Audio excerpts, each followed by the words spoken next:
do. All right, let's do this. In a world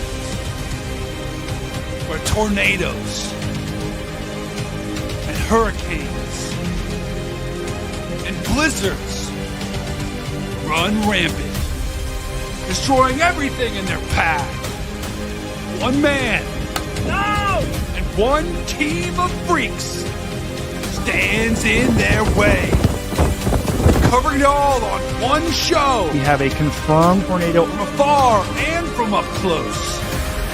That man is Stormcat 5. That team is the Stormfront Freaks. And that show, this show, is Outbreak. You guys better get ready to Outbreak dance. In 10, 9, This is a special edition of 8, Outbreak, everyone. 7, 6, 5, 4, 3, 2, 1, now. Uh-oh.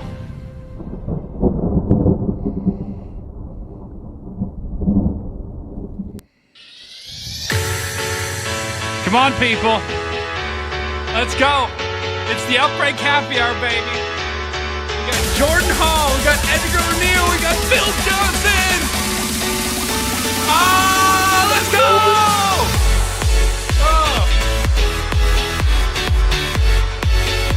Is someone flossing? Jordan's always flossing. Let's go, boys.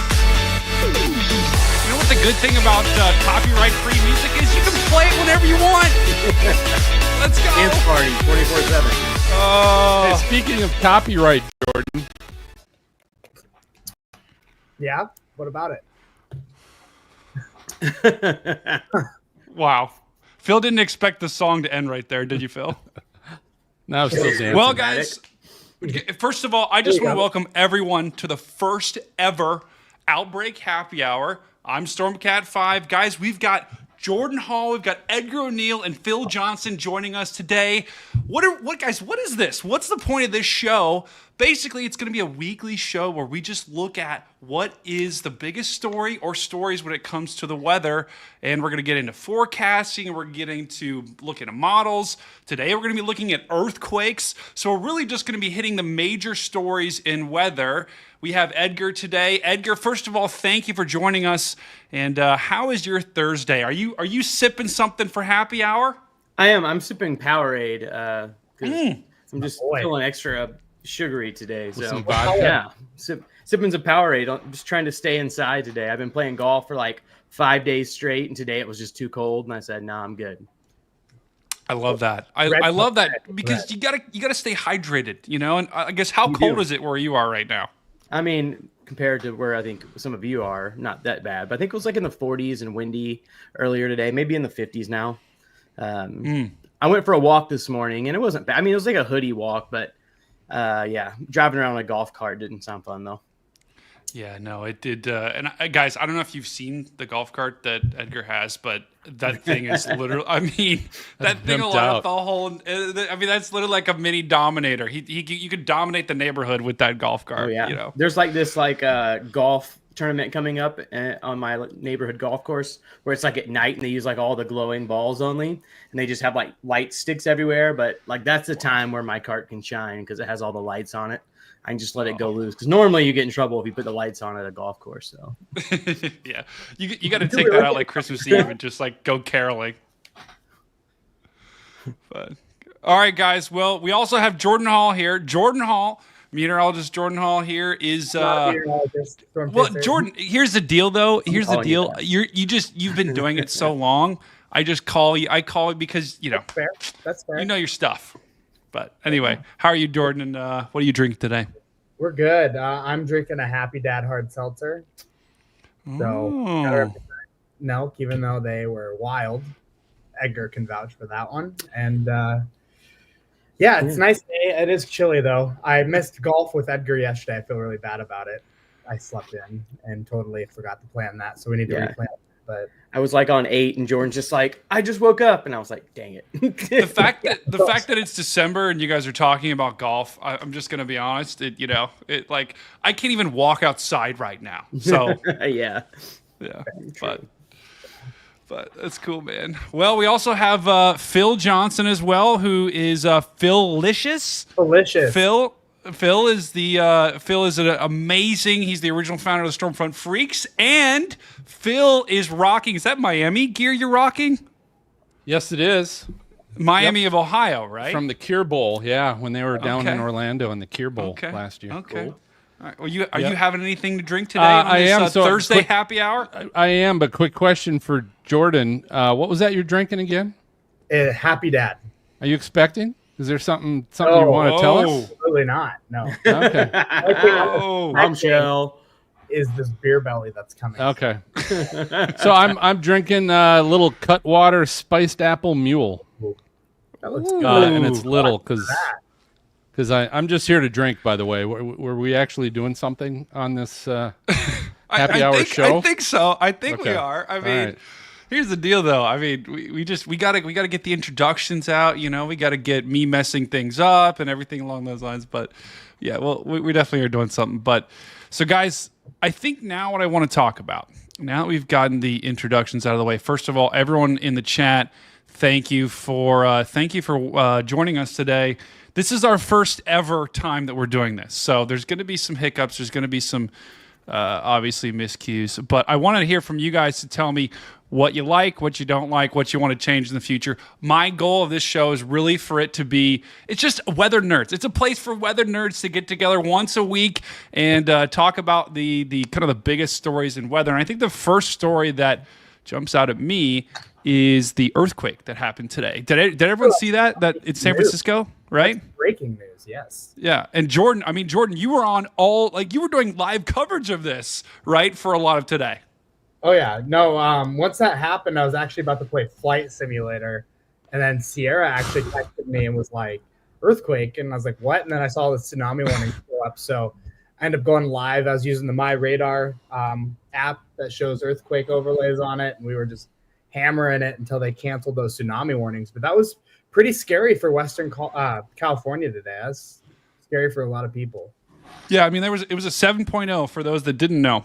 It was a 7.0 earthquake that happened right off the coast of California, close enough to the Bay Area where it prompted pretty widespread evacuations, which, I think is, well, first of all, this is the first time I've ever pulled this map up, just being honest with you, so I don't actually know how a lot of the functioning works.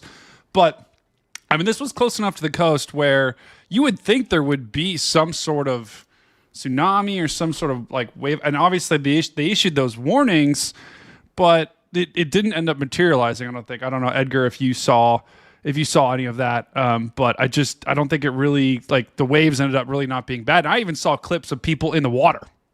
Yeah. Like surfers. I seen this Wow. an elderly That's lady smart. that just had her lawn chair, literally sitting at the beach, watching with her phone. And I was like, There's wild. 27 earthquakes after that, of the aftershock. That's That's a lot. crazy. Oh yeah, actually I think that's all of these, right? That's all of these let me get my drawer thing out. That's all of these other circles. I believe those are all aftershocks, I think. Yep. Right, which is crazy. I saw clips of a bunch of people literally, there was a bar and all the booze had knocked over. That bartender's not having a good day. Well, like Edgar just said, I was watching live coverage on the Weather Channel, and there's people just on the beach, and the cops are trying to get people on the beach. I'm like, have these people not seen the Boxing Day videos It's crazy. of what an actual tsunami can do? It's a big deal. So Haven't they seen the movie, right? Remember that? What was that movie called? It was called The Impossible with oh gosh, I forget that actor's name. He's the guy that plays the Jedi. Oh gosh, Qui-Gon Jinn. Yes, Qui-Gon. No, that kid. That he's a isn't good his actor. name. That Oh, isn't his okay. name. Well, that's his name in the Neeson. movie. Neeson. Yeah. Yeah, I think so. Tsunami movie with The Rock in it too. Yeah, which that was at least the one I'm thinking of. I think it was called The Impossible, where I think it was the tsunami in Indonesia or something, which was crazy. But thankfully that did not materialize. But I think, the craziest thing to me was, they issued it, and then you saw this mass panic, and everyone got on the roads. I don't even know if that would have ended up making a difference, because it would have probably come in so fast if it was actually. San Francisco had about an hour. They had an hour. I know when I was doing coverage, it was just one of those things that I was telling people too. I was like, it's not a matter of if, it's more of a matter of when it actually does happen in the future, especially with how prone they are on that San Andreas fault out there and all the faults. Yeah. But thankfully it didn't materialize today. But it's one of those situations where honestly, it might be a good thing for people to know what to do next time, because there's a learning experience for those who did evacuate, in my opinion, because they might have did something wrong, or it's a good learning experience, and it's definitely important to heed every one of those warnings. Yeah, you know what I saw that just shocked me. You see a lot of footage in buildings, and of stuff shaking and things moving and all that, and and you think, it's like, again, I've never been through an earthquake, so I'm ignorant in regards to that. But what I saw that really kind of brings it home is you see an in-ground pool, and you see the water sloshing back and forth, and you're like, that's not the wind. I mean, that's literally the earth is moving under your feet. Like, that's a little different. I want to experience an earthquake, but I don't at the same time. I mean, well, first of all, you're not gonna be able to chase it, because you're not gonna know when it's coming. You just have to be there. Yeah. You just have to be there, and I don't know. I would the most terrifying thing would be you just can't do anything. Like the only thing you can do is go out in the street and pray you don't get hit by a falling house or something, or a falling power pole. But I was in one in Guatemala, like a little 6.5-ish area about 8 years ago. Oof. It woke me up from my sleep. It was interesting. I was just kind of upset that I wasn't awake for the whole thing, but it was pretty wild. That's near Fuego, right? Yeah. I've seen Fuego partially erupt a few times while I've been out there. It's really cool. I want to go hike up to it one time, but it's not like an easy hike at all. I want to do it. Train for it, but do it with you. Yeah, we should. 100%. Yeah, that would be. I would. Well, if I'm gonna chase, I guess you can't really chase an earthquake, but if I would experience one, I would really want to. I don't know. I would really want to know, be with someone that knows earthquakes, because I'd be terrified. I mean, I'd be freaking out. What do you do? But yeah. Do you think those people going out on the beach and video ends the equivalent to the people in the Midwest when they hear the tornado sirens and they go off on their front porch with the cameras? I feel like that's just California's version of that, right? I would say so, except they've never actually seen a tsunami until until it's there. The last one they saw too, unfortunately. True. So. Yeah. Well, the good news is that this didn't actually end up materializing anything bad, but I would not be one of the ones that would go to the beach once the tsunami warning is canceled, because guess what? If you do end up seeing something, it's not going to be good, right? It's not going to be good for you. You're either going to see nothing or you're going to see a tsunami, and at that point, it doesn't matter because you're dead. So, exactly. I don't know. But it is remarkable, though, and that's the last thing we'll hit on with that. Is just how they knew so fast that there wasn't necessarily a tsunami. They issued the warning. Go ahead, Phil. Do you guys think there'd be any issue with, obviously, very similar to maybe a hurricane, right? And people that are local and stick around because they're like, last time it went through, it wasn't a big deal, so I'm sticking this one out. Do you think tsunami warnings could get similar, where they called one once before, nothing ever happened? I'm staying here. I'm staying on the beach in my folding chair. I wish I could say that wouldn't happen, but we all know it's going to happen. Yeah, I don't think it matters what it is. Complacent about it. So the last one didn't verify, just like hurricanes. And then we've all seen what happens with that.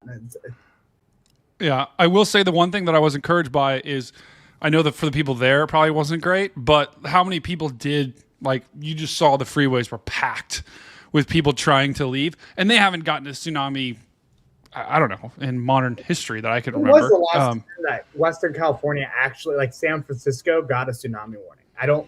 When was the last time they actually had one? Besides today? I don't know. That's a good question. I might look anyone in the chat, guys, in the chat, someone find, maybe one of our mods, try to find when the last time San Francisco has gotten a tsunami or been under a tsunami warning, or really anywhere in California. I would be curious to see when that last was, because my bet would be I would oh my god, that was Phil. I just looked at the chat and I was like, wait a second, how did I say that? But sorry, no, it's okay. It's okay. I was like, wait a second, I thought I was being hacked. But yeah, so James Pettis said it was in 2022. That would be actually sooner than I would have expected. But it is crazy that you know, that really the big one is going to come. So we'll see when it does. But hopefully people will be prepared and they won't you know, ignore it, which it didn't seem like they did this time. All right, well, switching gears, and guys, if you're in the chat too, give us some numbers. Tell us when the last one was and what it was, and we'll talk about it. But I did want to also talk about the snow, because we have been getting, I mean, the Northeast and really, you know, upstate New York, folks in Michigan, in Northern Ohio. Of course, we haven't seen any in Columbus or anywhere really, you know, south of Mansfield. And, you know, places like Watertown have been getting just absolutely hammered with lake effect snow. Here's what the radar looks like currently. And you just have, I mean, you just have these winds that are wrapping around this low up here that are just, you know, continually moving over bodies of water that aren't frozen.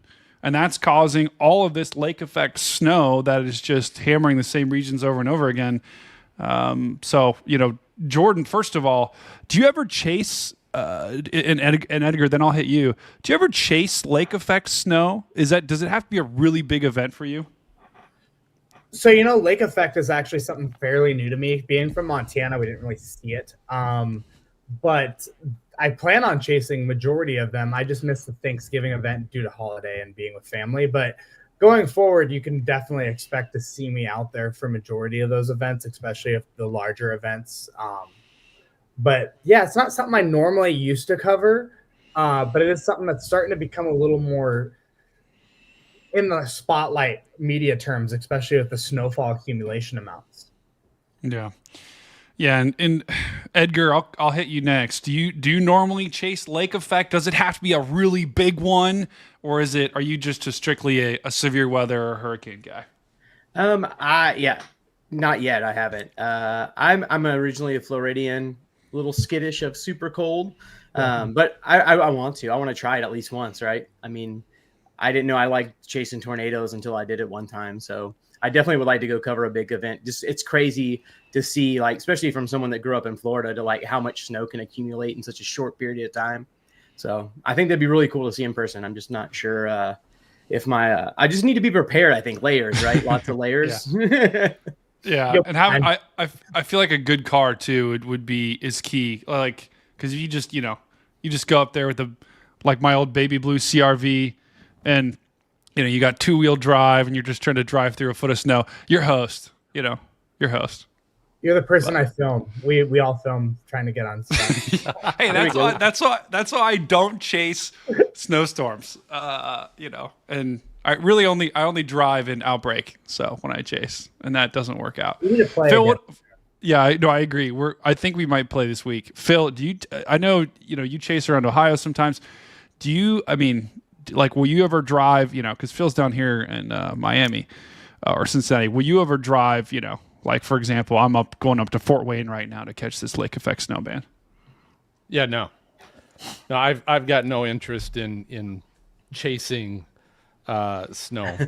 I grew up in Minnesota and went to school in Duluth, Minnesota, and went to school in Duluth, and I've had plenty of that in a lifetime. So it's just not great driving weather to chase in, and I don't want to be the person that Jordan films either. So I'm out. Now, if it happens like here near me, sure, I'll take some video and post it for fun, but that's about it. Yeah. I hear kitty litter is actually pretty good to chase with too, for snow, because it helps get you out of rough spots. But I wanted to quickly kind of go around to the different snow bands that we got right now and just take a look at who's getting hammered. South Bend right now, Fort Wayne, you guys are getting hit pretty good. You guys are going to continue to kind of get, as long as the wind stays, it's going to keep pushing this snow band into northern Indiana and Grand Rapids. I know you were getting some snow earlier. Not the upper peninsula, but I guess they are getting some as well. But upper portions of Michigan, which for those in Ohio, we don't really want to talk about Michigan right now after what happened last Saturday. Yeah, I see Jordan's face. But they're getting some pretty good snow as well, even into near Toronto. You guys are actually getting a good lake effect snow band. And then Cleveland. I know Cleveland, there was a really, I mean, this I-90 corridor right here has been getting hit really hard the last week. You guys have gotten feet of snow up near Buffalo as well. I know we had that snow game. You guys had some lake effect snow. And then Watertown. You guys remember Watertown? Remember that forecast? Oh, 74 inches? Yeah. Yeah. Oh, yeah. I remember that one. Which did that verified, right? I don't believe so. I think I don't think it was 74. They went low. They went low. It was close to 40. Yep. 40, Okay. yeah, Wow. 40, Okay. maybe even 50. Yeah. Yeah. Which I mean, that's almost that just shows you though how lake effect snow is so hard to predict the amounts. Just because it's really dependent on the bands, and if the wind shifts it just a little bit, that can cause a huge difference. But Watertown is, I mean, you guys are still getting lake effect snow too, up in that area. Edgar, so in terms of like lake effect snow versus like a snowstorm, right? Mm-hmm. Now, I guess you guys, I mean, obviously you guys aren't getting any lake effect snow in Oklahoma. But None at all. Nope. no, but like, have you ever experienced lake effect snow? And if you have, do you prefer that to like a big snowstorm? No, I've only ever been in like one or two like serious like snowstorms. So I really wouldn't have too much comparison of like lake effect snow. So all I've got is what I've seen on the videos and, seen my friends watch them do lives. It looks nuts. Me and my wife are going up to Buffalo for Christmas. So I'm like, maybe I can cross my finger. I can knock two things off at once, right? Maybe see a little lake effect snow over there. Dude, you're playing Russian roulette, my friend. I mean, that's. Do you have family up there? Is that why you're going? No, we're gonna go. We're actually gonna go. I really love like Niagara during the winter, like when it gets all icy. So we're gonna fly into Buffalo. We're gonna spend on Christmas Day. We're gonna spend a couple days in Toronto as well, and then come back down. So I've already been like researching like all the layers, and I haven't cut my beard all year just to prepare for it. Yeah, that's smart. My face smart. nice and warm, the face sweater. So. That's really smart. Well, I think you're gonna I actually think you could be. First of all, too, we'll just check in on. This is just a camera that we have from. I think this is just south of Watertown. So clearly, I mean, sun's already set there, and they've gotten absolutely. I mean, I will say this.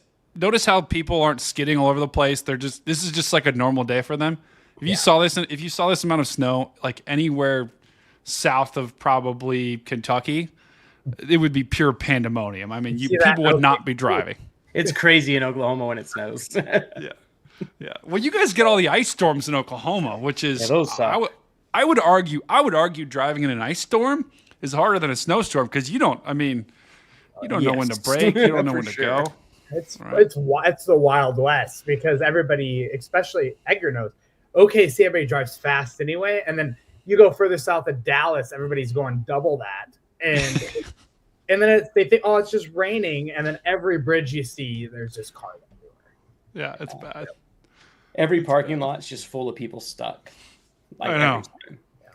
Because I try to tell everyone, like, unless you have all-wheel drive, you probably don't want to attempt to go out in an ice storm. But everyone tries because then everybody has those jacked up pickup trucks, but didn't spend the extra for the four-wheel drive in Oklahoma. And those poor things in ice storms are almost useless. Rear-wheel drive is a killer. Yeah, that's terrible. That's terrible. My little Impreza, I have a tow hook on it, and I was pulling pickup trucks out of parking lots with my Impreza because all they had was rear-wheel drive. Oh my! I used to have a pickup truck too, and the same thing would happen to me because I would never, I'm in Ohio, so we don't get that much snow. I would never load it. It was really front loaded. I wouldn't put any like sandbags or anything in the back. So anytime it snowed, that thing would just go and just like turn to the right, and May have hit a couple polls back in my day. But I was gonna tell you, man. I think you should, with that kitty litter thing. I hate to go back to it, but my marketing brain just goes, dude. You should like brand your own line of like anti-slip, like sidewalk salt, and call it kitty litter. Stormcat 5. Stormcat 5 kitty litter. I'm telling you, you need this like ASAP. I think we're gonna have to, mods, make sure we write that idea down in the chat. We can have that later in our team meeting. We can talk about whether or not we should do that. That's 100%. I would buy kitty litter over the normal salt I buy all the time just because it said kitty litter on it. Stormcat 5. Here's the deal. There are good ways, there are good paths that can go, and then there are very bad paths that can go. So I think we're gonna have to figure that one out. But I think you might be onto something, Edgar. I really do. Great idea. I'm on Edgar's side on that. It is a fantastic idea. Now transitioning into something else. So Edgar, I know you said you were going to Buffalo, and you said you were looking forward to the cold. Yeah. I don't know, man. I just looking at the latest GFS and as well as the Climate Prediction Center. They have this is the temperature anomaly map, guys, that we're looking at now. So we've been really cold, and now we're kind of at least in the east, right? The west has been warm. We're kind of now transitioning into, we may have we're going to have a warm blast here. And let me just pause this and I'll just kind of show. So this is Monday, December 9th. So this is next week. We're going to have some warmth work in.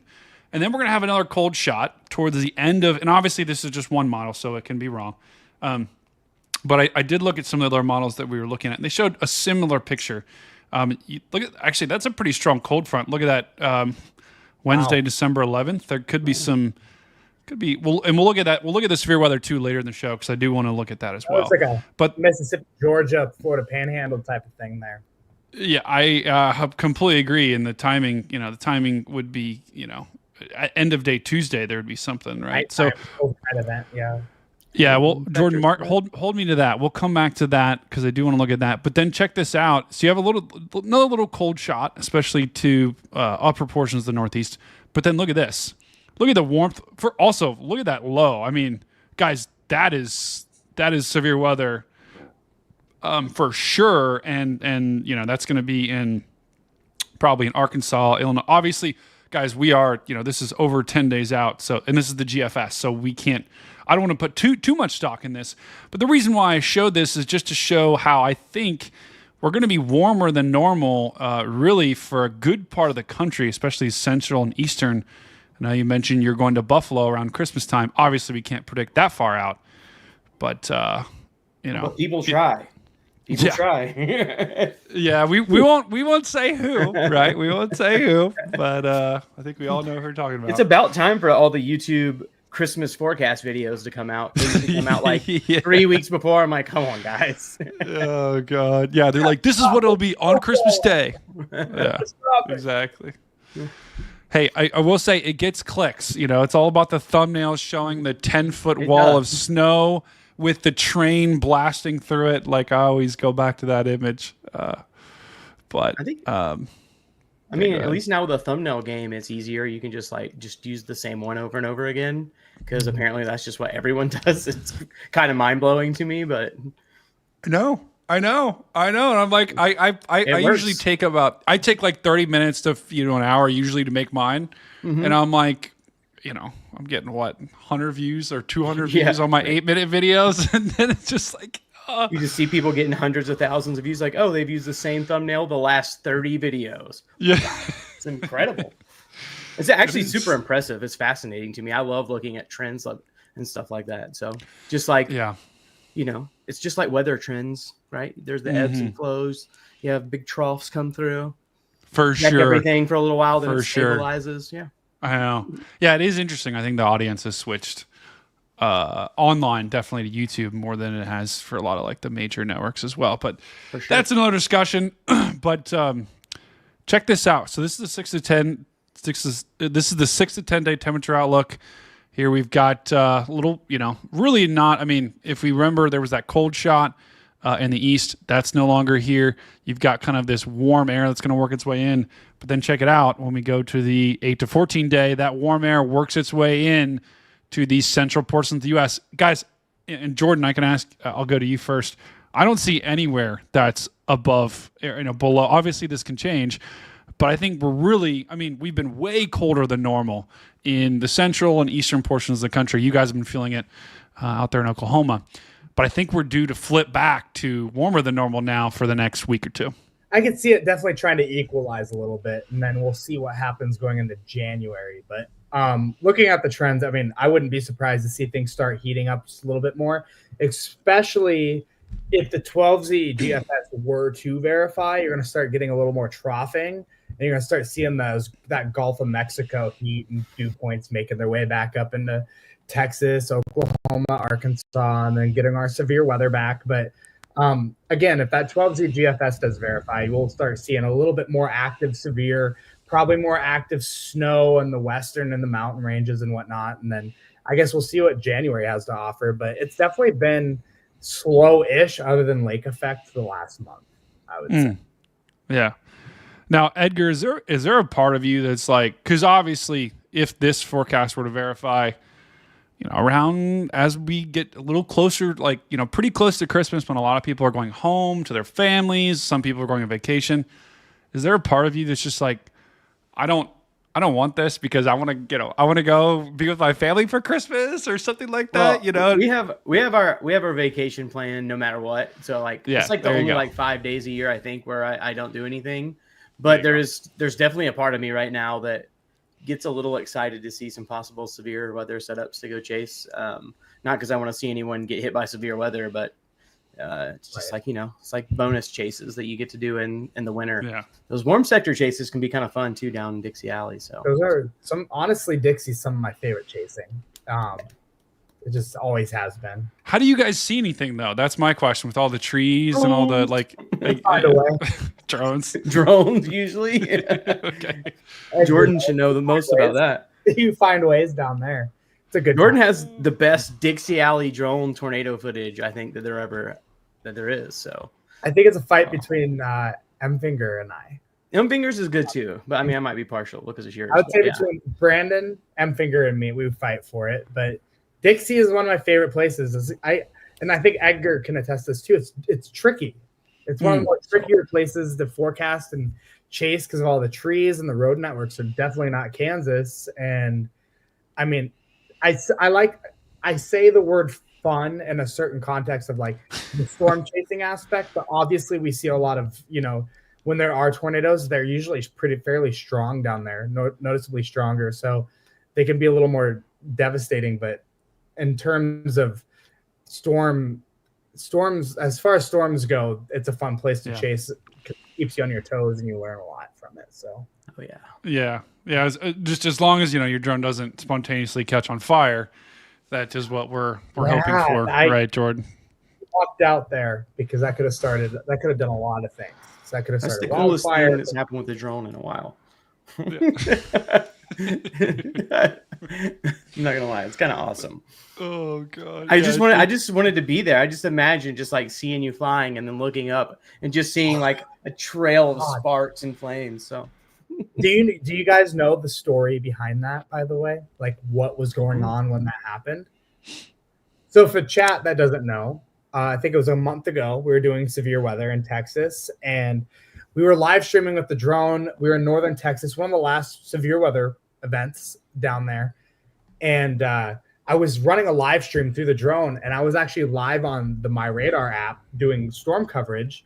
And the drone's up. We're doing a cinematic shot. And next thing you know, it like pans left, pans right, looks down, disconnects from the remote. And I'm trying to be calm about it because Mike at My Radar is like, hey, what happened? I'm like, I think it's a controller issue. So I got out of the car and I look up, and the drone looks like it's like falling out of the sky. Like it's like a helicopter. It looks like a helicopter is shooting flames out of it as it's falling. I was like, oh, I got shot down. And the whole camera module ejected out of it at like 100 feet, like melted all the wiring out of it. So then I'm like, oh my God. And I hit the ground and started on fire. Like just burst into flames. So I had to run over there and like dump water on it. And thankfully it had just rained because we all know the wildfire threat that's been going on through northern Texas. It would have been terrible. So I mean, thankfully it didn't cause it burned just where it landed, but it could have been way worse. So fought with DJI about it. They're like, well, it was a crash. And I was like, nothing, it was hovering at 200 feet out of crash. So they refunded me for everything and then it worked out. But that's a scary thing, is having a drone just fall out of the sky. I've never had that before, but yeah. So you see something new every day, I guess. So. Oh man, I wish a part of me wishes I would have been there just to see it. I was like it's trying to stay calm for the stream, but in my mind, I'm like, did that what just happen? Like that was crazy to me. I was like, I just watched a drone explode midair. Should I be worried about that in the future? Like, you could have been on. You know how YouTube makes those like a weather personality, like highlight reels of funny things that happen out in the field. Like you could have, if you would have just had a crazy reaction, you would have been like #1 on that video. The things that could have happened, the more I think about it, I'm like freaked out by, because like that thing could have fallen on the highway and hit a car, or land on someone's house, started a fire. A week prior could have started a wildfire, and then who's liable for that? I'm liable to prove that DJI is the problem, and then DJI initially tried to get out of it because they're like, you're in sport mode, and sport mode doesn't record all the sensors. Yeah. For the data. So they're like, we can't tell if you hit something because they're all shut off. Whereas if you're in normal mode, apparently DJI can go back in and actually see all the video, because all your sensors record video. It's a little creepy, but okay. So a little bit. Right? They can go back and review all the video evidence, and if you have brother on, they can't. So interesting. Wow. Food for thought. That's here's the deal though. I think I just think the fact that they fought you on that is just crazy. I mean, you literally have, a legend in the weather space, and he's streaming to thousands of people, and he's got hundreds of thousands of views, and using your product, and then he's like gonna have a bad experience with it where it blows up, and then you're not gonna be like, okay, here's another well, however much it was drone. It's like, that's just, you just pay it, because if you don't, it's the publicity, and it's going to hurt your brand way more than fighting it. But. Fun fact behind it was they weren't initially going to refund me for it until I called them 2 weeks ago, because they only sent me 2 batteries back. And it was a battery failure. That's what ended up happening. The battery exploded, and I had 3 batteries. So I mailed them the drone that was burnt back. I sent them 2 other batteries, and they're like, they mailed me 2 batteries back, and I'm like, where's my 3rd battery? And they're like, you only sent us 2 batteries, and I'm like, no, the 3rd one's melted into the drone I sent you. No, you sent us 2, and I'm like, the 3rd one, and I had a bad experience, and then they escalated it, and then they were like, yeah, you had 3, and we'll refund you for it. So it worked out, but it was a fight with them for a while. So. Yeah, it's crazy. Well, I'm glad they were eventually able to come to their senses, and thankfully so, because now you'll be able to use a drone to get more amazing footage as you've got in the past. So what we're looking at now, guys, is this is just the National Weather Service. This is all the warnings that they've got right now. A couple areas I just want to highlight, right? You've got Pacific Northwest, some fog advisories. Looks like, and then here's your lake effect snow. You've got some winter storm warnings here in the western portions of Michigan. That's that snow band we looked at earlier. You also have some winter. Oops, that was the wrong screen. You also have some winter storm watches and a couple of warnings here in northwest Pennsylvania. And then you've got some winter storm warnings actually up here in upstate New York, which is near Watertown, which they've already gotten pummeled with snow. And they're going to continue to get hammered pretty good. And if we look at I always go here because I always love this graphic. This just shows you the probability of getting greater than, and I did greater than 6 inches just because I wanted to, I don't always, the greater than 1 inch is like, okay, if I'm getting 1 inch, I'm not really going to be happy. If I'm getting 6 inches, it's going to be a party, right? So I always go right to the greater than 6 inches, and I always see nothing in Columbus, Ohio, because that's just how it is. But yeah, exactly. Here, just to the east of Erie, it looks like on the day, really in the next 24 to 48 hours, they have a greater than 60% chance of getting at least 6 inches, and then same thing up actually just to the south of Watertown. I think this is near Oswego, upstate New York. They also have a pretty good chance of getting greater than 6 inches. When's the last time you guys have gotten greater than 6 inches of snow? Can you recall in the last? And Jordan, I'll start with you. Are you saying like in Oklahoma or like yeah, yeah. I don't.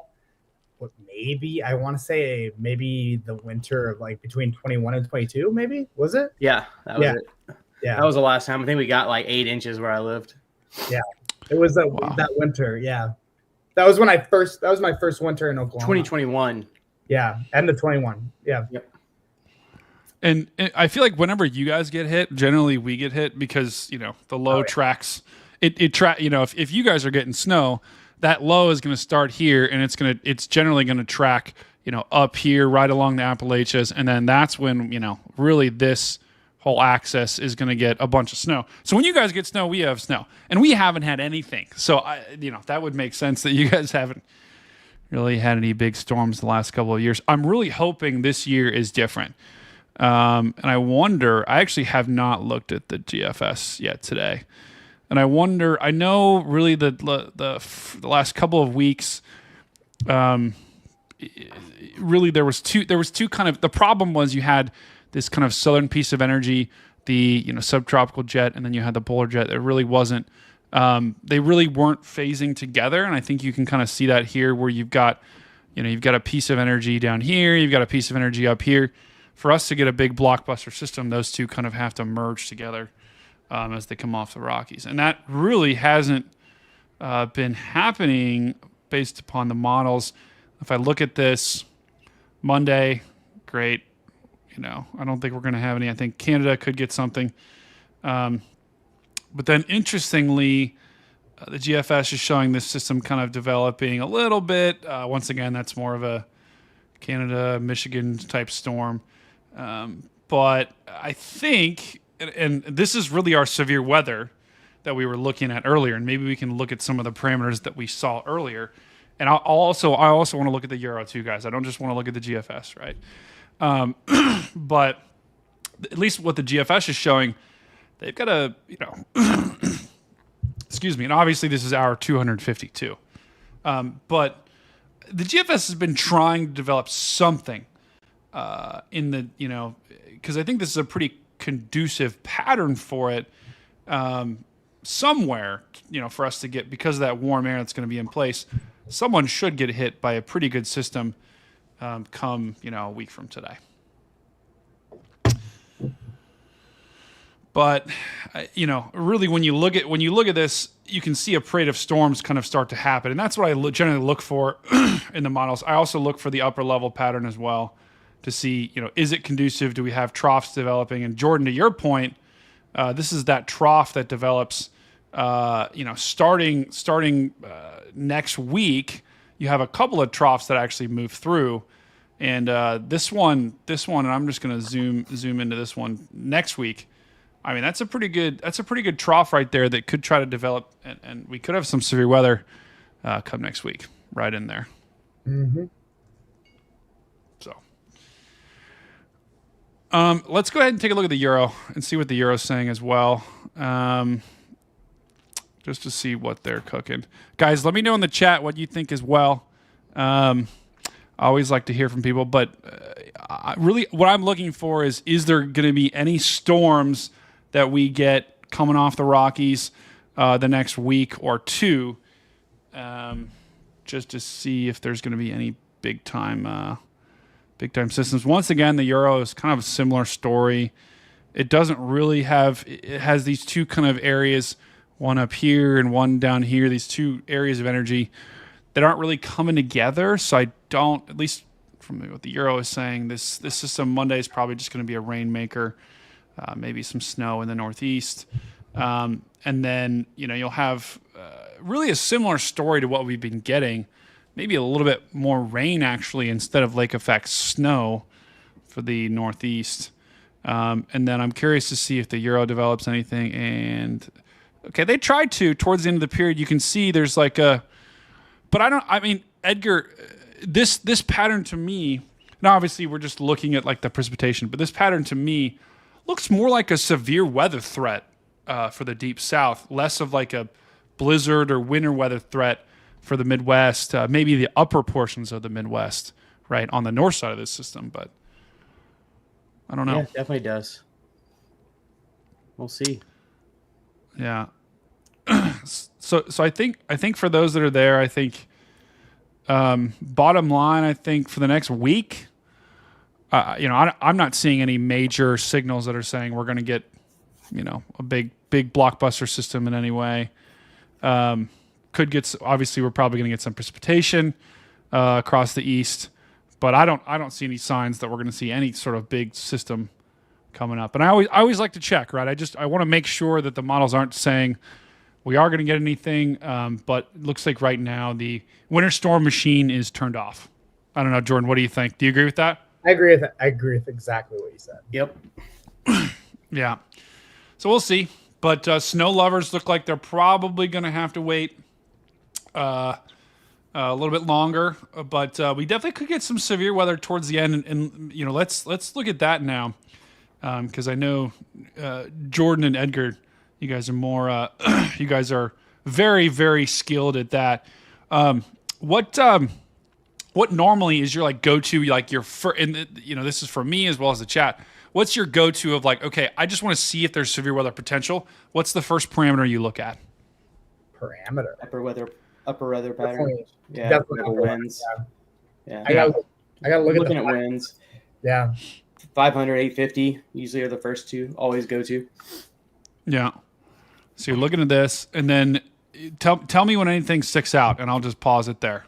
Right. So, I like that. Maybe a little shortwave right in there, right towards the end. Maybe, but is this the not 12Z? much. Yeah, this is the 12Z. This is the Euro too. So, but if you click over to GFS for the 12Z, I bet I can point something out. yeah, let's do it. Sorry, I'm kind of putting you on the spot right now, Jordan. I'm sorry. No, you're fine. What day? I mean, starting there. I mean, we're starting. Oh, right yeah. there. Somewhere there. Yeah. Oh, Right there. yeah. Where? What's the time on Yeah, that? right What is there. zero Z? What is zero Z? Go back. 6. Yeah, about 18 to 0 there. Probably more zero. More zero. Yeah. Going into that would be an evening event, I think. What do you think, Edgar? Yep. Evening event. Yeah. Yeah. So for those that are in the chat that might not be, so this is the 500 millibars. So this is like way high up, in the atmosphere, and what we're looking for is these dips in the jet stream where you've got, this is the lighter the colors are, the lower the pressures are. So you're gonna have this, this dip right here in the jet stream that's gonna cause, possibly a low pressure to form right here, or, probably up in that area. But this is going to be like an upper level low.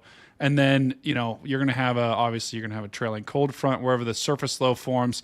You're going to have a warm front possibly if it gets organized, and you're going to have severe weather somewhere down in that region. So the next thing we would look at, right? What would be the next thing you'd go to? Edgar, 850s or 700s?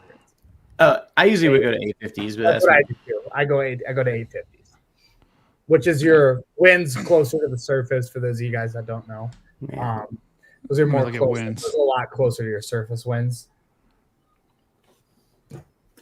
Yeah. So here's you got your 850, right? So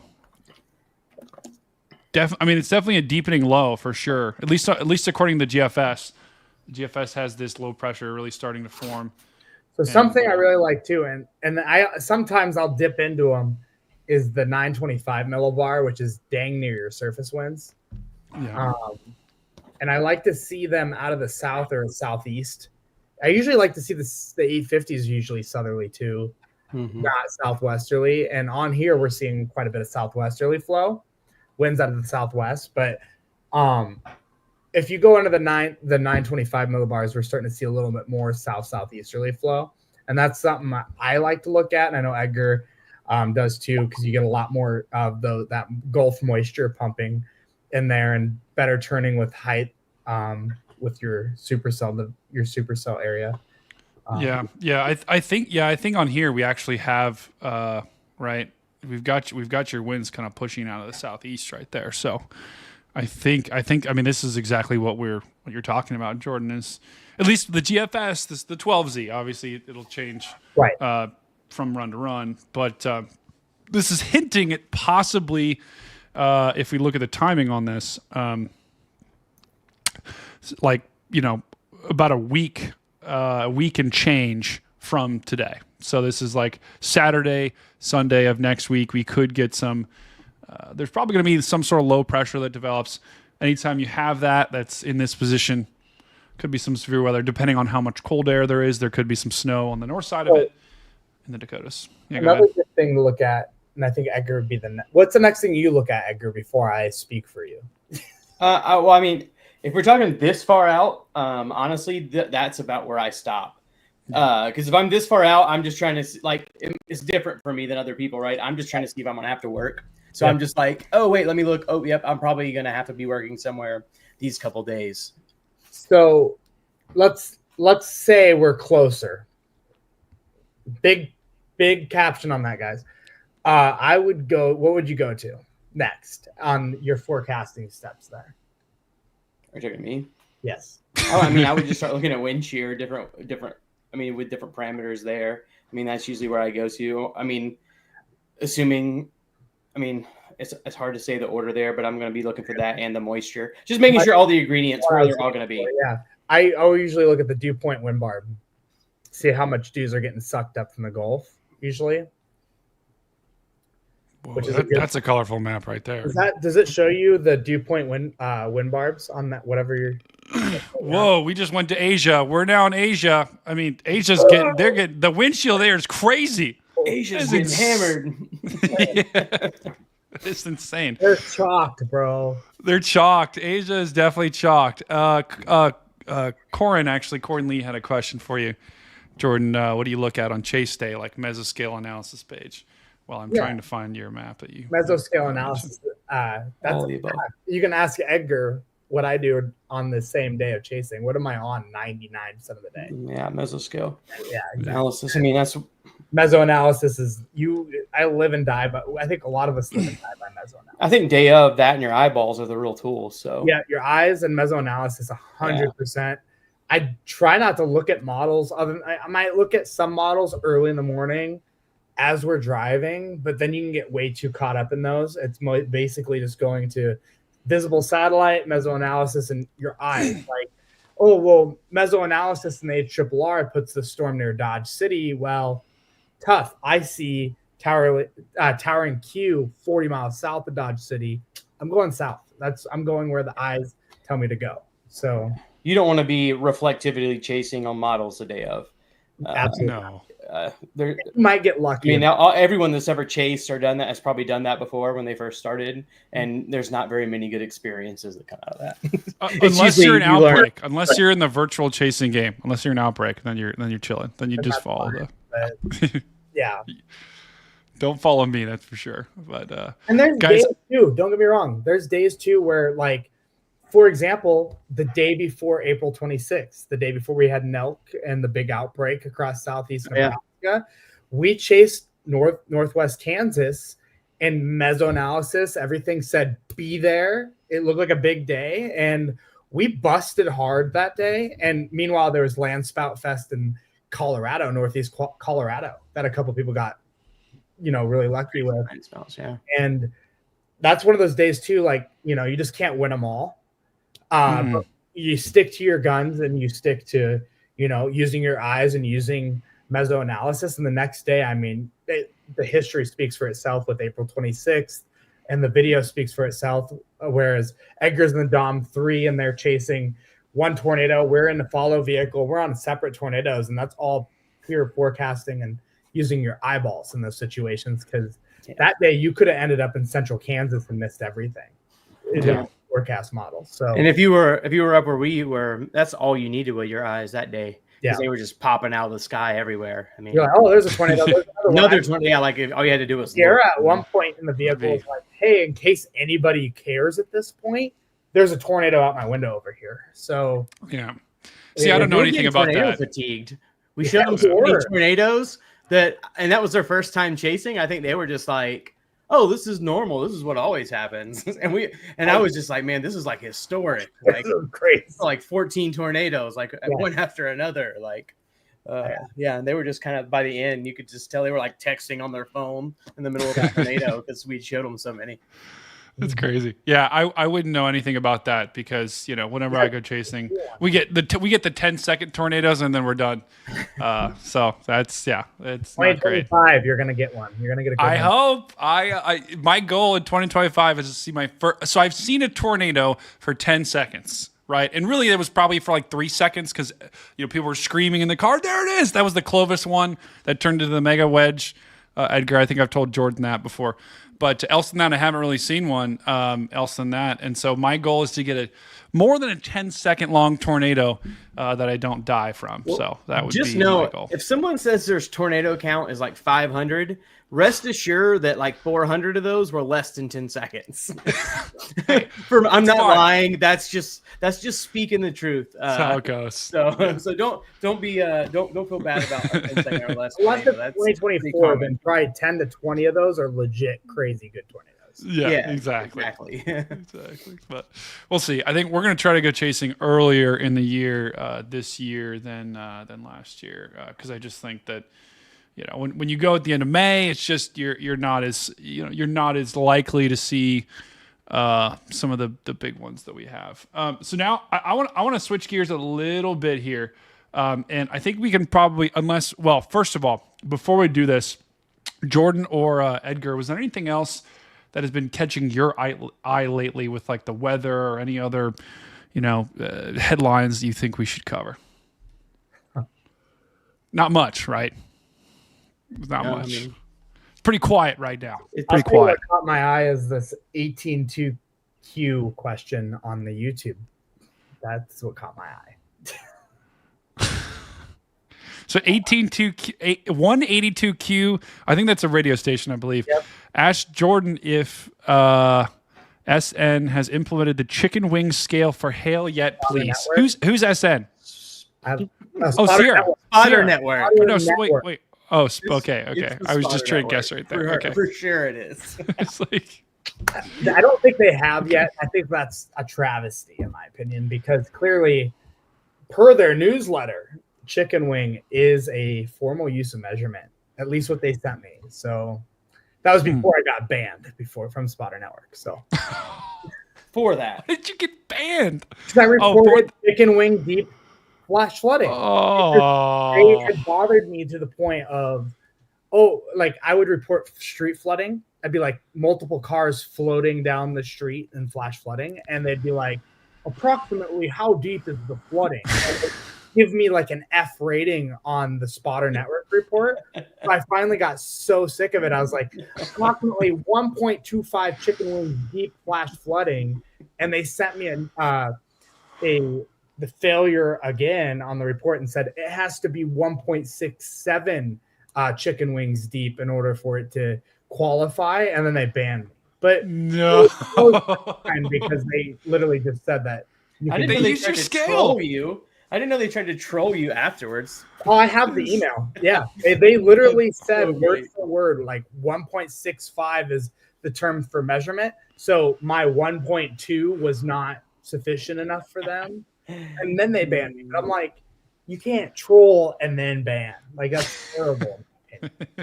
Is this terrible? It's out of control. Yeah, that is out of control. Picture, I think, is what I'm going to start doing. There should be a segment just for like weird Spotter Network things, honestly. And we could do that. That would be crazy. Like, you just need like weird Spotter Network things, because every year tons of weird Spotter Network stuff happens. So wasn't there like a poop one or a diarrhea one last year or something? I thought I remember that saying like explosive poop or something. My favorite one of this year was when Reed and I were intercepting that that Robert Lee tornado in Robert Lee, Texas. Someone changed their spotter dot to Ulysses S. Grant and put it in the path. I just thought it was genius because it was like, Grant versus Robert Lee. And I was like, they didn't get canceled, but Jordan got canceled for that. Some Dust Devil ones too that were just like, really? I'm banned. Yeah, but the Dust Devil ones, yeah, those were. Or what about? Have you seen the people that just there were several people that would like put hail spottings, but they would just do it like every 100 feet. There was one, I think 2 days ago, somewhere that someone was reporting larger than 6-inch hail on campus of some college. Like, okay. Someone needs to start screenshotting these so that the next week we can. I think that needs to be a segment. I'm trying to get into a group chat that Corey sent me that has got some. Here we go. Here's one. Measured wind speed at KMKX near Madison, Wisconsin was, and the report says little flyer things falling from the trees and it could pink you. Weather station showing southwest north winds about 50 miles an hour wind gust, but it says it's more like 52. Hey NWS, I'm a trained TRANNIED spotter. Straight. Gotta take those serious, man. You have to take those reports seriously. So, guys, if you're in the chat, someone, maybe Carly or maybe someone else who's got Spotter Network, you guys just start taking screenshots. If you see anything online, start taking screenshots of some of the ridiculous reports that are in there, and we'll feature them in this show because I think that's a brilliant idea for a segment. Yeah. All right, guys, switching gears a little bit right now. So I think this is where we'll end. Is the hurricane season. The 2024 hurricane season obviously ends at the end of November. So we are officially done with hurricane season. We had, just what was an unbelievable, really fast start with Hurricane Beryl, got things off, major Hurricane Beryl, got things off in a big way. And then we had that lull. You guys remember that lull in August and early September? I remember, there was a lot of those posts saying, was this hurricane season a bust? Because going into this season, every major trusted source had said that this hurricane season was going to be greater than normal, right? This was going to be a hyperactive hurricane season with the record warmth in the Gulf and the fact that the wind shear was going to be lower over a lot of the main development regions. And eventually, we did get there. It was just a backloaded season where we had storm after storm. Florida had received multiple impacts. Here was the kind of the preliminary, and I'll get out of the way here. Here was the preliminary map for the impacts. We had we had a couple here down in, or actually one or two down here in Texas. We had, I forget what the hurricane. You guys remember the hurricane that went into Louisiana? What that was? Was that Francine? Yeah, that was Francine. Yeah. Yeah, well, you guys were down there chasing that, right? Yep. Yeah, we were. That was when everybody tried to cancel us for walking around in storm surge.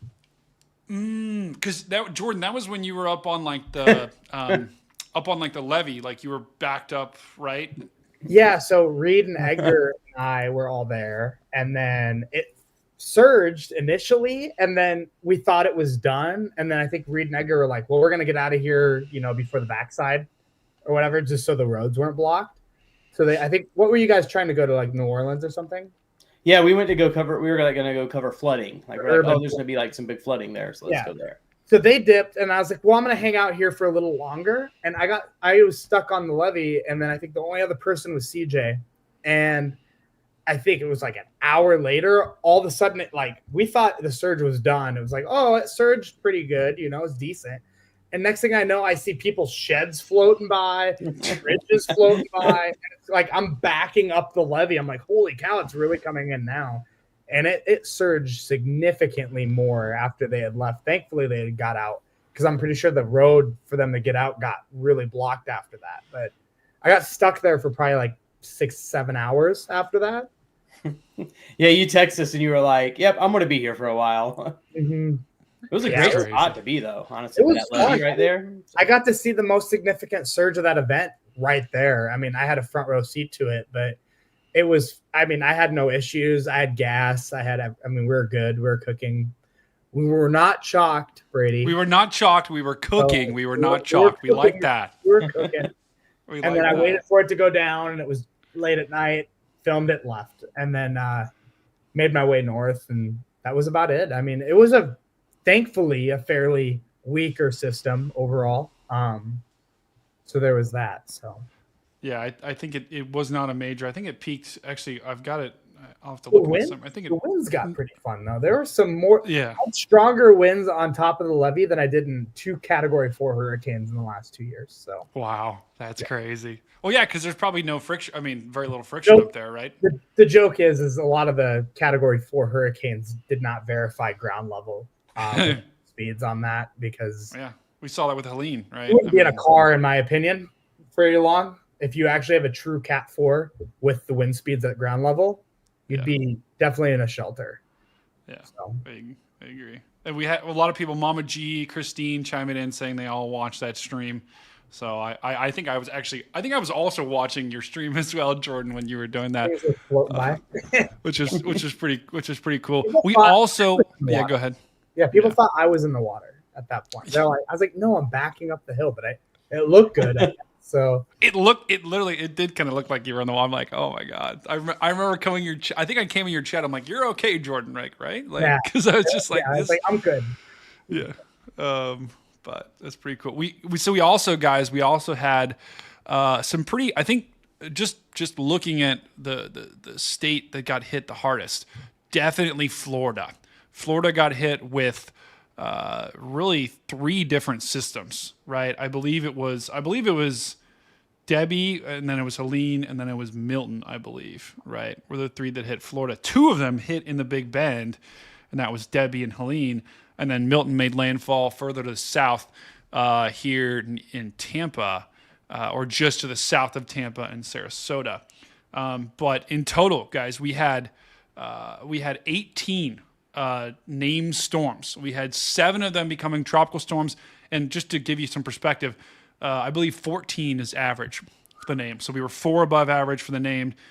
We had 7 tropical storms, 11 hurricanes, 5 major hurricanes. I think the average is 3 major hurricanes, so we're about 2 above the average there. The majors being Beryl, Helene, Kirk, Milton, and Raphael. 3 of those ended up impacting land. That was Beryl, that was Helene, and that was, and you can't see I'm circling it, but it's black, of course. And that was also Milton. Kirk and Raphael ended up just being mostly fish storms, thankfully. But it was quite the season. How many of those 18 did you get into, Edgar? How many Good what? Question. How many of those 18 tropical name systems did you get into? I want to say 7. 7 of them this year. Ooh, which ones? Like all the ones that hit the U.S. Okay. So yeah, we covered all the ones that hit the U.S. this year. Not like Jordan, who did Mr. International Tour Guide of Hurricanes this year. There's more of that coming too, hopefully. So, but no, what did you? What was the strongest one you wrote out this year, in your opinion, out of all of them? Man, it really is. None of them were like incredibly crazy, right? So it's really hard to say. Maybe, I don't know. Milton was kind of cool. Right. Yeah. It definitely got hit pretty hard with Milton, I'd say. It was all mostly flooding, in my opinion. Yeah. Like there was some subtle wind damage. Okay. Like maybe in like the trailer parks and stuff, you'd see like total roofs gone, but I don't think there was really substantial wind. It was more surge and like rainfall in the Carolinas with Helene. Milton was tornado outbreak city. That was a big story, honestly. Yeah, it was. So yeah, Milton. I think Milton, at least for me, was the most impactful because I was down here, and granted that is about 80 miles away from where the thing made landfall, but I didn't have a car, and I was like, stuck. I wasn't stuck, but I was in a house, not chasing it. And so that was my first experience with a hurricane ever. And there was a point during the day when we were thinking about kind of going across I-75 down here. And I just remember looking at the radar, and I'm like, it was me and my dad. I'm like, there is so many tornadoes dropping left and right, just on I-75 along the East Coast. There was a tornado that hit Fort Myers, and here there was a water spout that was right off the coast down here in Southwest Florida. I could see it, but I didn't have my phone with me, so I couldn't take a picture. But this thing was a big water spout, and it was headed right for Fort Myers. I have no doubt that was the tornado that hit Fort Myers. But this system, I just, especially folks in Sarasota and this area, I mean, they got hammered really good with Hurricane Milton. And obviously, even down here luckily down here in Southwest Florida, they only got 5 feet of surge, which, was less than I think they expected. You can play that video I sent you on Twitter too, if you want. Yeah, we'll do. Yeah, we got in a lot of surge for Milton. So that was that's a tornado from Milton that's being droned in near Lorida, Florida, which is hilarious. They really took the FO. Wait, Lorida? Lorida, Lorida, Florida. Yes. Oh my gosh. But we were actually in our hotel. Stephen Jones and Ben McCone came and crashed at my hotel because I had a lot of space. And if Edgar knows this too, they had all ran out of gas like multiple days earlier, like because everybody's panicking for Tampa. So we had a bunch of gas cans. We're like, well, we don't want to burn gas. And then we saw that morning, it's like, dude, this is gonna be a tour outbreak. Like, it's perfect. And we're like, do we cover the tornadoes or do we just stick to the hurricane? And I'm not joking when I say we sprinted out of this hotel. We sprinted all gear and just drove towards the tornado. This tornado one storm actually started near Miami and sustained itself all the way to Lorida, Florida, which is fairly far north. We caught it right near the warm front. So after this tornado, it died out and moved over the warm front. But this storm actually had a tornado on it from Miami, dang near all the way up to the warm front. It's a long tracker, and it just kept circling. It just kept, reproducing. The shear was perfect. The warm front was perfect. And it was just, I think that was one of the more record-breaking tornado outbreaks in Florida, if I recall. Yeah. Oh, yeah. They almost broke the record for the widest tornado ever, too, that day. Yeah. Not that many wedges usually happen in Florida, that's for sure. And they're usually not that, perfect. Like, that's a supercellular tornado. That's not like a water spout. I mean, it's got an RFD cut, supercellular characteristics. It's pure, like what you'd see in Oklahoma, Kansas, Nebraska. I mean, it doesn't get much more textbook. So it does not. And I just, it was literally, I think that was in large part due to the south side of Milton not having any rain and the dry air. Yeah.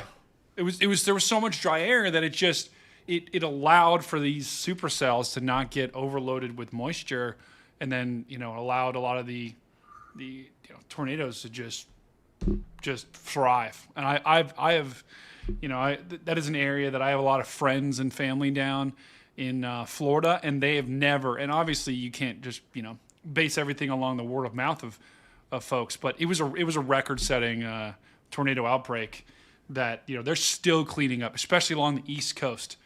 They're still cleaning up, and I don't think a lot of people. No one expected that. I mean, how can you expect something like that? You assume, oh, I'm not in the hurricane. I don't even have a hurricane warning.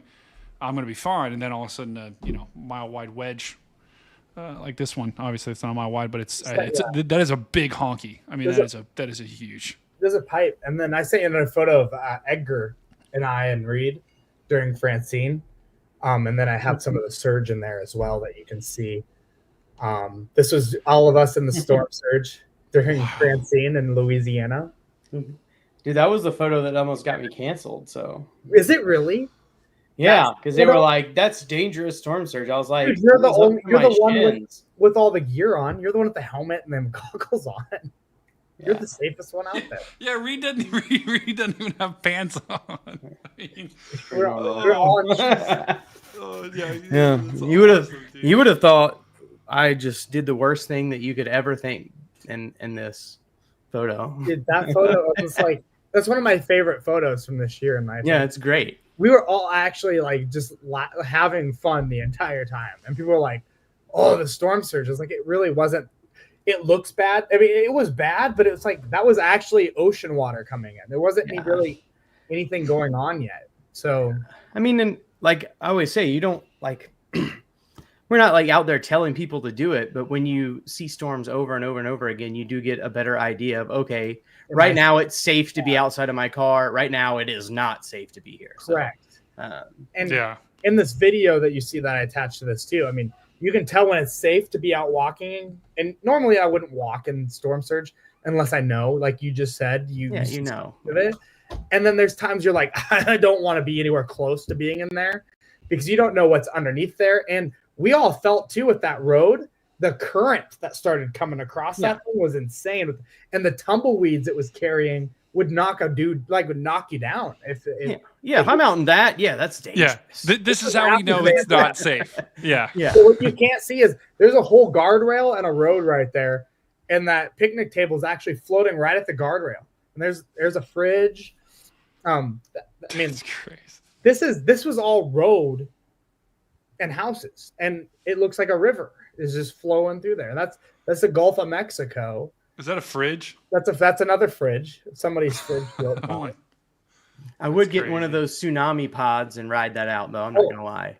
Totally, I would do it. Those little pods with the little. Look to the right, you can see someone's shed floating, just sitting there floating up and down, like to the right of that tree right there. You can see it. And then that road sign that's just going underwater casually in the fence. People don't understand storm surge until you see it with your eyes. There's a lot of misconceptions on storm surge, and it's also hard to forecast too. I mean, it's for example in Milton, we were in the 5 to 8 feet of storm surge, and we did verify we got 5, but it was like barely a 5, and it's because you can't have someone in the hurricane right until it's on shore. You can't have someone that experiences any storm surge over the water because first of all, you'll die. Second of all, it's hard to measure how much water a hurricane is carrying with it, right? And so, you go based upon past precedent, you go based upon wind speed. I'd actually be really curious to see how they do make the storm surge predictions. I mean, they're fairly accurate. It is hard to predict how much of the ocean is going to come on shore. Right. That is really hard to do. And so I think, we take the cautious approach, but a lot of people still don't really understand what storm surge is, especially in areas that haven't been hit by it. Thankfully, I think in Florida, people are taking it seriously. And the news has to, they put those big, huge warnings and go, it's going to be, 8 to 12 feet, and it'll give you like 200-mile coast to shore. But it's way more. It's so different. Like 1 mile away can be way different than where you're at, depending on what the geography of the area looks like, which direction the storm's coming in. So I always try to explain to people because, people see us out there and like, oh my gosh, like that's so unsafe. I'm like, we're looking at it on like a micro scale. What you're looking at when you're looking at the national news, they have to inform a lot of people about that. But when we're out, we're looking at a very specific area. So you can be in the right spot. Even, Jordan's getting all this footage. I assure you, I saw where Jordan was at. He was 100% safe where he was getting all that footage. But if you were just to see the footage, you'd be like, oh my God, how could you survive that? Right. Also, I don't, I think people forget, like, you guys obviously want to live. First of all, you guys are pros. You guys are pros at what you do. And also you guys want to live. So if you were in it, like if you were in any danger, you would not be filming it, right? Yeah, you would be like, I don't think anyone would be, right? Unless you just, unless it's a tornado, then I'm all down for it. But water scares me more than anything, and you would same, yeah. And for real, I'm not joking. I respect water more than I respect anything on the planet. In my opinion, I'm scared of it. So, and I think I think this, like, images like this, people are like, oh, well, you shouldn't be there. And it's like, well, okay, first of all, they're pros. Like, they know what they're doing. They know the right spots, especially in a hurricane. It's easy. Like, it's a bigger system. You're going to have less, you're going to have some deviations, obviously, if you're trying to get in the eye, right? The difference of a mile could make all the difference. But it's less so in a tornado where it's like, okay, it could all of a sudden, it's moving northwest and all of a sudden could turn, or sorry, northeast, and all of a sudden it could turn south and come right into you. Like, it's with a hurricane, you generally know where you're going to be unsafe, where you're going to be safe. You have a lot more time to prepare. You have a lot more time to make adjustments. And so I think images like this actually do way more good than any sort of bad that people could argue, because when people see these images, they now, like, people that haven't gotten hurricanes are like, okay, this is how bad it could get. So when I get an evacuation order, I'm going to leave because this is what it could look like. You want to go to I say another one too. Sorry. No, keep them coming. Point. So, for example, we talk about storm surge. This is a prime example of, this is Horseshoe Beach. Okay. And Horseshoe Beach has been impacted by, I think, 3 major hurricanes in the last 24 months or 12 months. Was it 12 or 14 months now? Now we're in December, in the last year.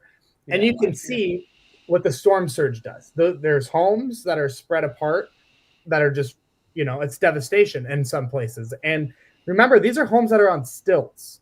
So imagine the water. It's hard to explain to people because you have places like Tampa that seems to escape day in and day out, thankfully, from storm surge, even though they get forecasted to get a bunch. And these are the images that I think are very important to share with people. And I think Reed and Edgar are very, very good on this front too, of getting into these places also and pushing the story out on how important it is to respect the storm surge warnings that come out from the National Hurricane Center on why it's important to evacuate, because you're not surviving a lot of these storm surges. And a lot of people don't see it with their own eyes. And I know seeing's believing in a sense for a lot of these things. And that's why we go in and we try to provide images like this with the drone of, like, here's an example of where the water actually can get to. And to be fair, this water level in Horseshoe was they over forecasted it. It was actually lower than what was forecasted, and it still did that damage. It's crazy. So, and thankfully during this part, this was after Helene right here. This is all Helene. Only one person rode it out on Horseshoe Beach in their house. Everybody else had evacuated, and that was straight from the mayor of Horseshoe. And thankfully he had survived, but he did have to get rescued from the National Guard.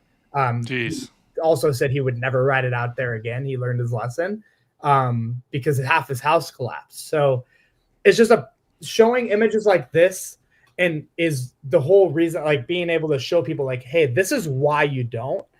And I know a lot of us, especially in the storm world that films damage, get a lot of, like, flack and feedback for, like, oh, you're going in there and you're filming damage zones.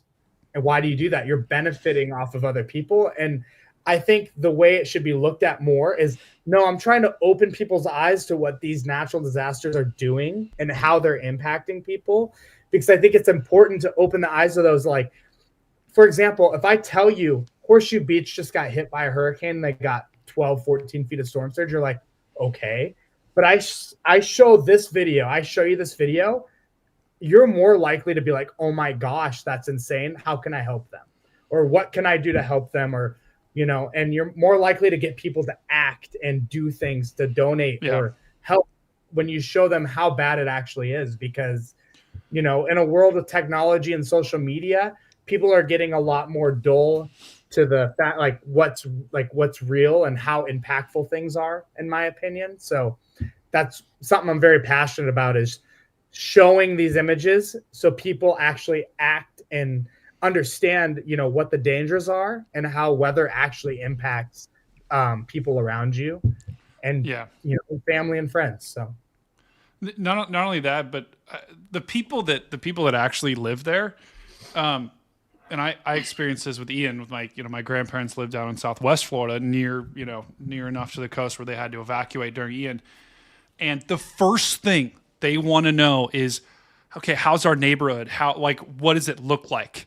And a lot of times they can't, especially some of these communities that are all along the coast, you can't get back in there for days, right? It might take days for you to get back to your house. And so, for example, like on Ring, this is the craziest thing, but on Ring, I would make these posts about, because I was down in Southwest Florida for Milton and everything. And I was making these posts about updating people about what was going on, sending them videos, because that's what people want to know. They want to know, okay, how did we end up faring for everyone that left, right? Everyone that left is that's the one thing that they're wanting to know. And so people providing footage like this is sometimes, a lot of times, the only thing people can see for days, if not weeks, before they're able to get back in. And I sent one more, and I'm just going to do one more, but I want to add on to this. This video right here is it's tornado damage from Iowa. If you keep pause it right here. Okay.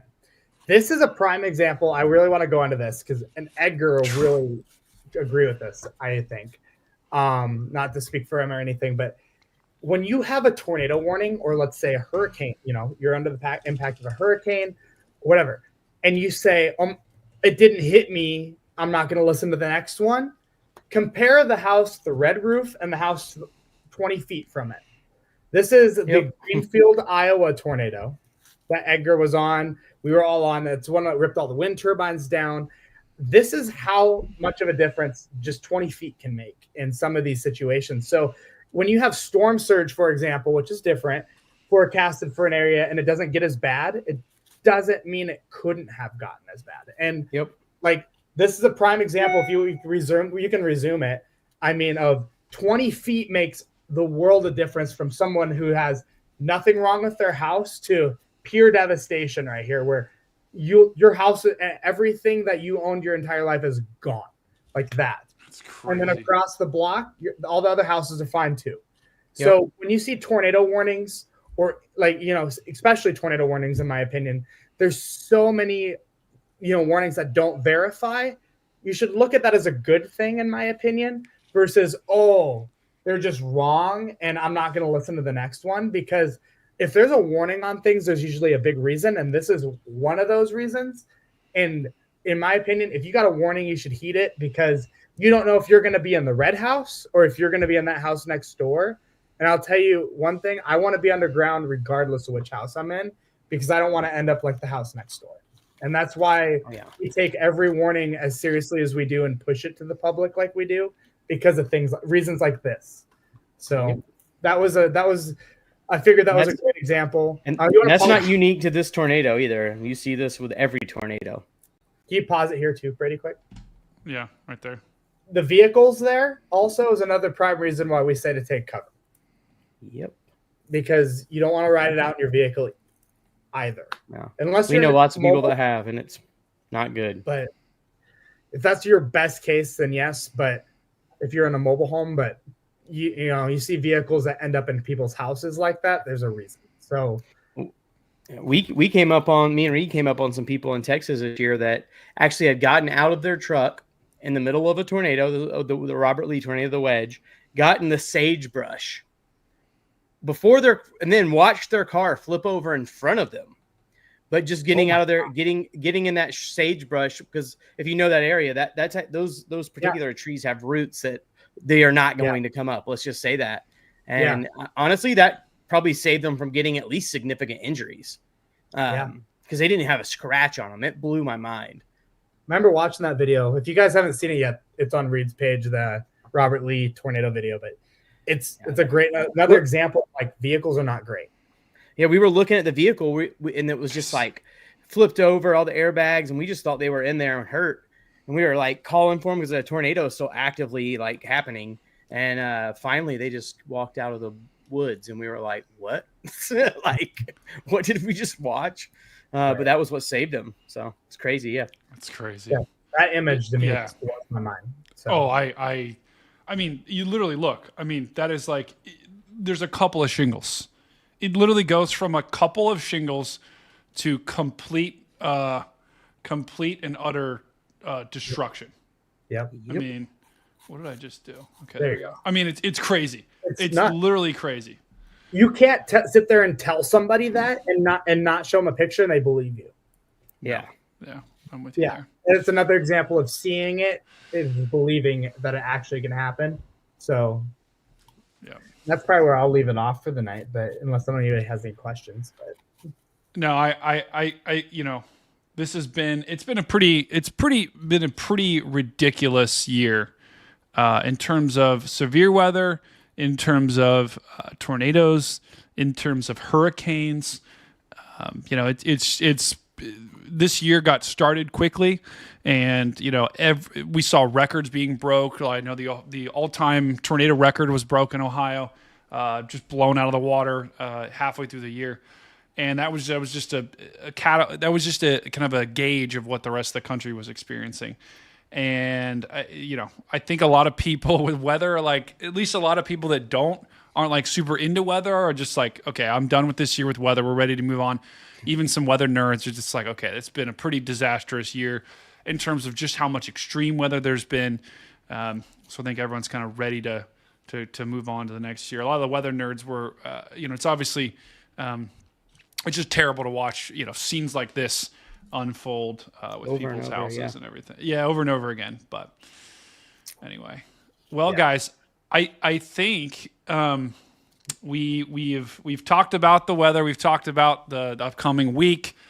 Just to summarize, I don't think we're really expecting much in terms of winter storms. Could be some severe weather towards the end of next week. I want to do something fun now, switch gears, and then I think we'll probably wrap up. But for those that are in the chat that have done this before, we are going to do a local on the Meower to end the show. Now, Edgar, I don't think you've experienced this before. And, we got Jordan with the Lions shirt on as well. Well, so Jordan, Edgar, do you guys know how local on the Meower works? I do not. I'm ready to find out. Okay, so local on the Meower, it's a segment that I just like imagined, you know, with the whole Stormcat thing. But it's like local on the hour, except it's local on the Meower. And so everyone in the chat, go ahead and give me, you know, the area or the region you want the forecast to be for. Jordan and Edgar, you can tell me where you want. We're just going to go around the country and do like a local. It's like local on the 8s, but it's local on the Meower. So go ahead, and if you're in the chat, give me a city name. Please try to, like, you know, if you pick a random city, just give me like a general geographic location, so I don't look like an idiot. My chat loves to do that. They just will give me this stupid location, and I'll look like a complete idiot trying to find it. Yeah, city and state, Mama G. So go ahead and spam your city or state in the chat, and we will get the local on the Meower started. Jordan, what do you want? What city or state you want me to hit? Do Baker, Montana. Baker, Montana. Yeah. Okay. Is that in southern or northern Montana? Southeast Montana. Okay, southeast. What about you, Edgar? Do Bryceville, Florida. That's in northeast Florida. Okay. All right. Guys. I had a feeling Jordan was going with hometown, so yep. I decided that I'm going to go with my hometown as well. I did. Bryceville, Florida, and Baker, Montana. All right, guys, you ready for the local on the Meower? Let's do it. Let's do it. Local on the hour. Meow. And now, your local on the Meower.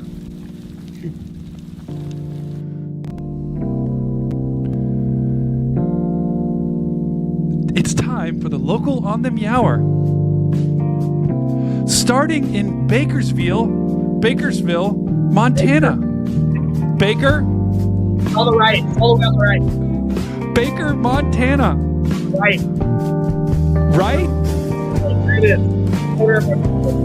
You guys can hear the music, right? Oh, yeah. Okay. Cold. Sexy. Current temperature around 40 degrees. No precipitation, clear skies. Cool night expected. If you go just to the northwest, you'll be in the 50s. Also, Baker's, Montana looks a little bit dry. Could use some water. Edgar, remind me. Zoom into Jacksonville, and it's going to be to the north west of town. Okay. And Ryan, what's the name of it again? Oh, you had it. Go south. Your Riceville. There it is. Briceville. Oh, there it is. Current conditions, Briceville, 66 degrees. Showers, a couple of showers off to the west. For the most part, should be dry. Maybe some overnight showers as a cold front pushes through. Could get chilly tonight in Briceville. Wait, I lost it. Dang it! There it is. Where's the ball? It's somewhere. Ooh. You just had it.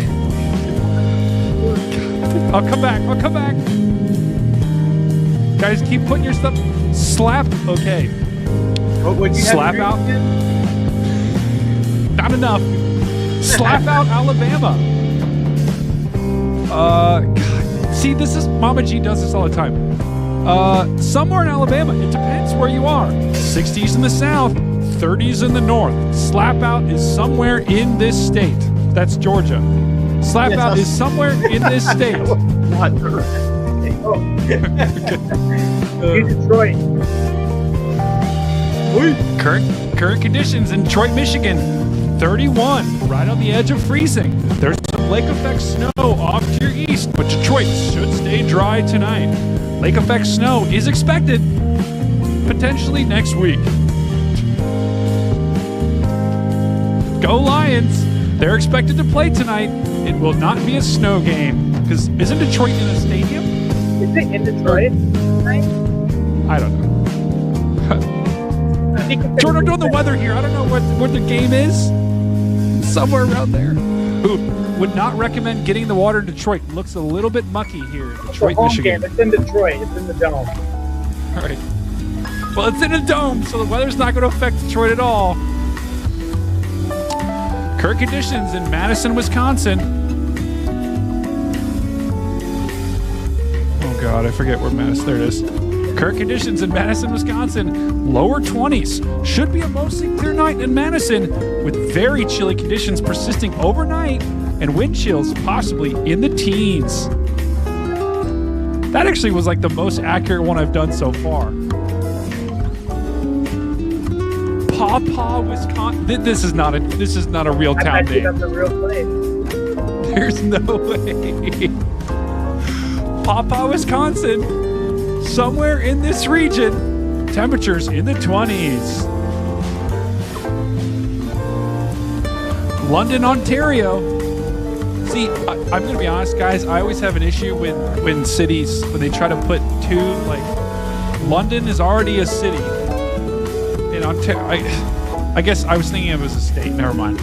I don't know where London, Ontario is. I'm just going to be honest. It's somewhere up here, and it's cold in Ontario.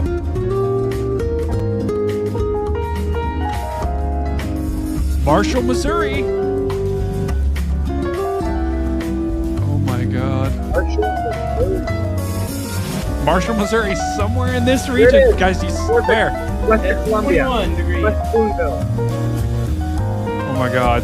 Marshall, Missouri. I It is see. currently 21 degrees. Go, Jordan. Go, Jordan. Barely clear.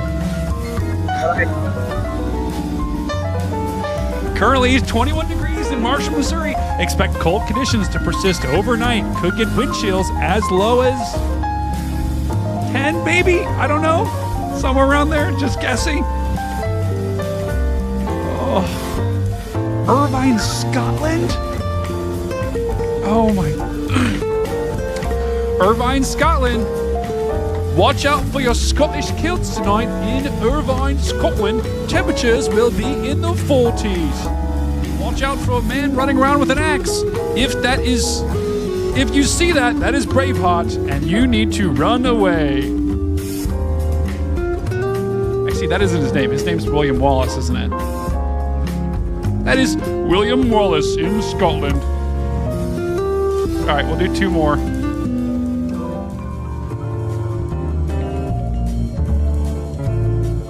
Edgar, give me one. Edgar, give me one.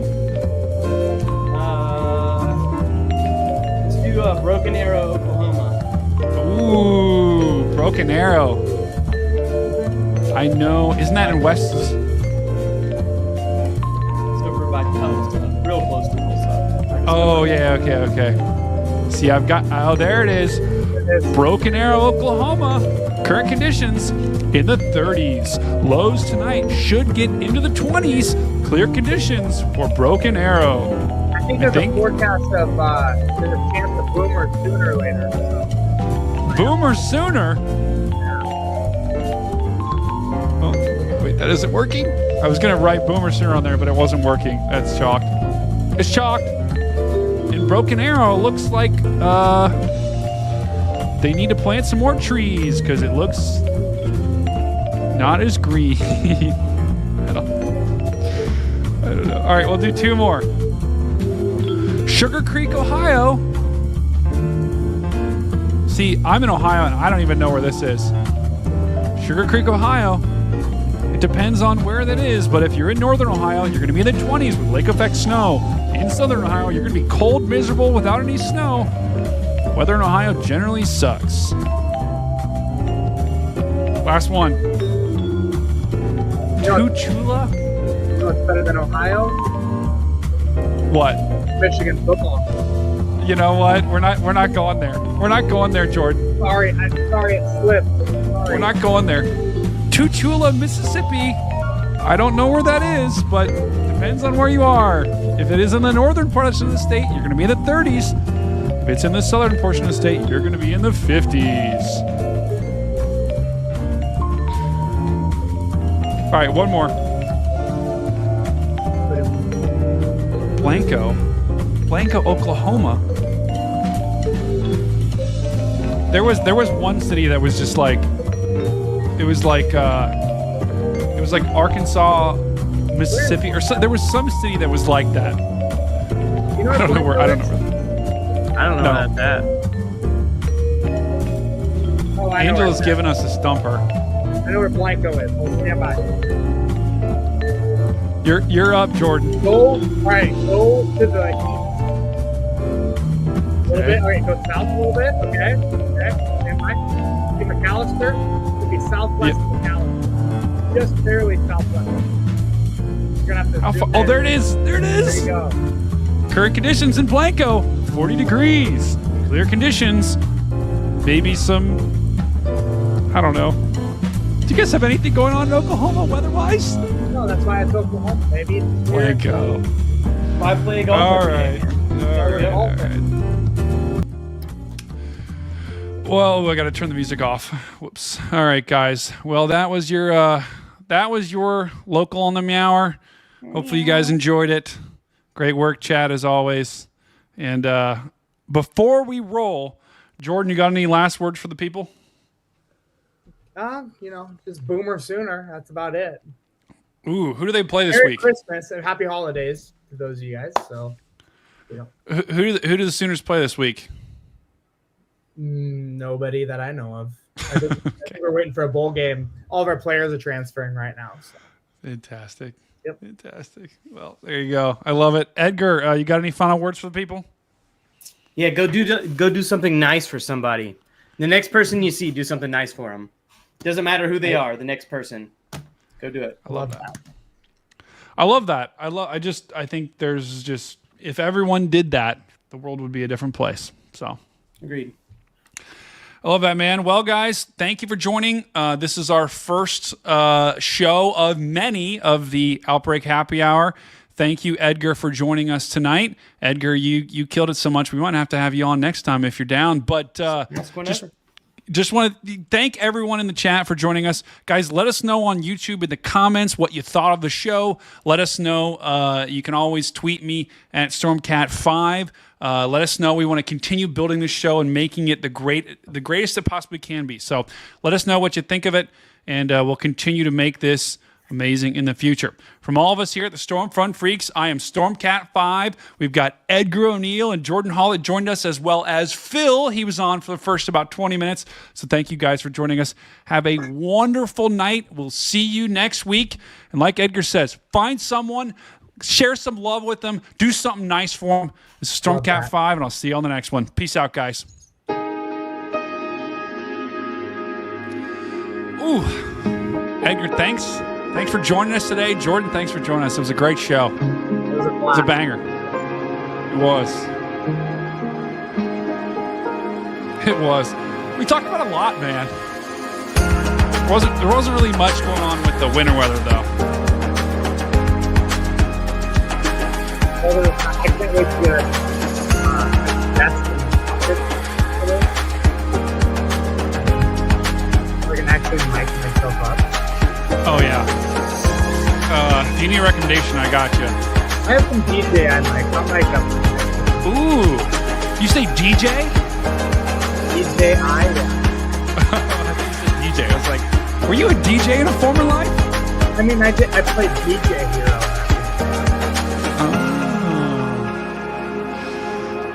Yeah, my favorite is. I think everyone uses it, but it's the Shure one. That one's just solid.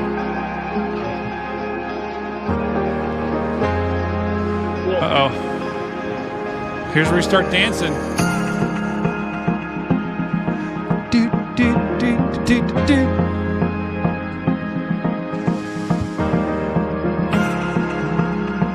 Thanks for the videos too, Jordan. Those were crazy. I've seen some of those before. I did not see your house one though. That was insane.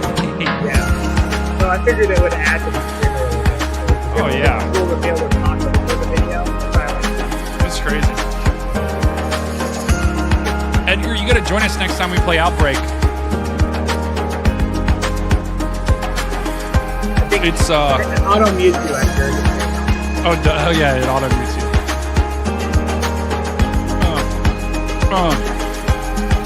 Okay, let me try it. I can't unmute you. All right, I got it. My bad. Okay. There you go. There we go. I've never played before, but I'm down. I have to it's only on PC though, right? Yeah. Yeah. Yeah, I gotta I don't have my I mean, I like running a little Mac system, so I do have a PC though. I'll have to hook it up. Wait. I'd hook it up to play though. Oh, it's ridiculously fun. They'll gift you a Dominator free too. I have the creators. They will. Free. Peace out, everyone. Ending the stream now. Peace.